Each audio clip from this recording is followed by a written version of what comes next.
naman malaman nyo na ang isipan ko'y gulong-gulo. Nagtatanong kung susundan ko siya dahil ang puso ko ay nabihag niya. Alam mo bang minamahal ko siya at tunay ang aking nadarama. Kahit ako'y nagmumukhang tanga ay ayos lang basta kasama siya. Kahit sabihin pa ng iba, nababaliw na akong talaga. Kahit mayroong ibang nagcha-cha-cha. Okay, so hi guys, so this is Femalin, and today we will be doing a question quest as I compiled my reviewers or my tawag dito, mga papel, activities and such. So to start with, so let's start na para mabilis na matapos. And to start with, first, what's your favorite nickname? So what's my favorite nickname? I don't actually have any specific nickname or such, but they usually call me Fem or Fema. So you can call me either the two of yeah. So you can call me Fem or Fema. Wag lang yung second name ko.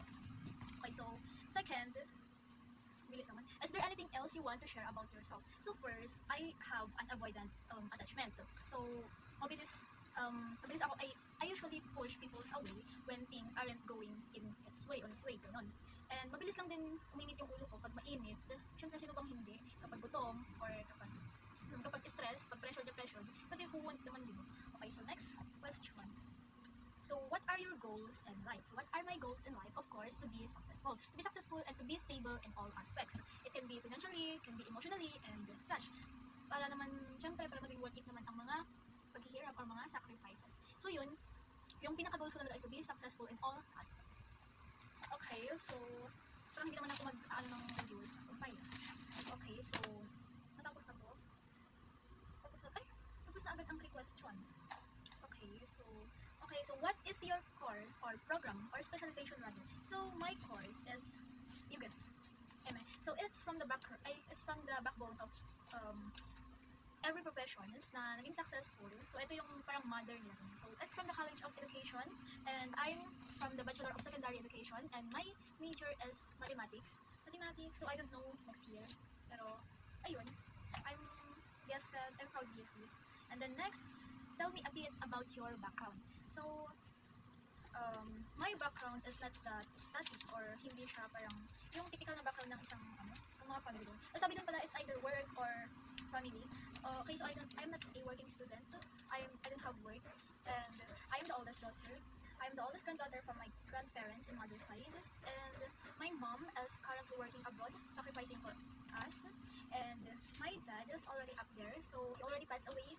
And I actually have a guardians, which is my father trusted me to. So they are my father's sibling. So they are my second mom. So I have a lot of mom, and they are actually considering me too as their own daughter, and I am considering them too as my I am treating them too as my best friends. So chismisan. Okay, so next, what motivates you to pursue higher education? So what motivates me to pursue higher education is first, it's my mom, of course, all of my family and relatives. So all of them actually. So that motivates me to pursue higher education, aside from my strong desire to be successful someday na.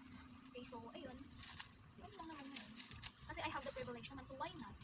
So ang daming mga hindi nakakapag-ano, tapos ako kasi ang ko lang, no. Okay, so next question is, what do you hope to achieve in your studies? So what do I hope to achieve in my studies? Of course, improvements. First, unang-una sa lahat, improvements where I can learn from the lessons that I am learning today, or ayun, that I will be applying someday din in my real life as a future educator. And of course, hindi mawawala yung success. Of course, nagpapaka-stress tayo ngayon. Sa dito, and hindi tayo maghahangad ng success. No. That's a big no. So I think that's all. That's all the questions that I have here. How many it is? 1, 2, 3, 4, 5, 6, 7. What motivates you to pursue higher? What is the achieve? What's your favorite technique? So that's all, guys. That's all the questions that I needed to answer because it is required, and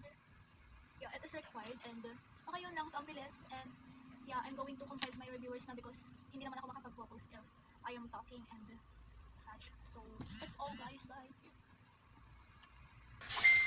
That's all. Thank you for watching. Bye. Ayos na. Buksan mo, papasukin ako. Papasukin ako. Bulaklak para sa'yo. Ano bang gusto mong gawin ko para mahalin mo? Buksan mo, papasukin mo na. Papasukin mo na. May tukol. Hi vlog. Si Raika, oy, magsabi ka ng joke mo. Ika dito. Joke. Sabi ka ng joke. Kapag pa, kapag ba, tawag ba doon, biological factor. Yay! Galing. Okay. Candidate number 2, what's your joke? Wala po. Ay, talaga. Parang hindi naman. Ma'am, ano bang joke mo? Wala. Ay. Buksan mo, papasukin ako.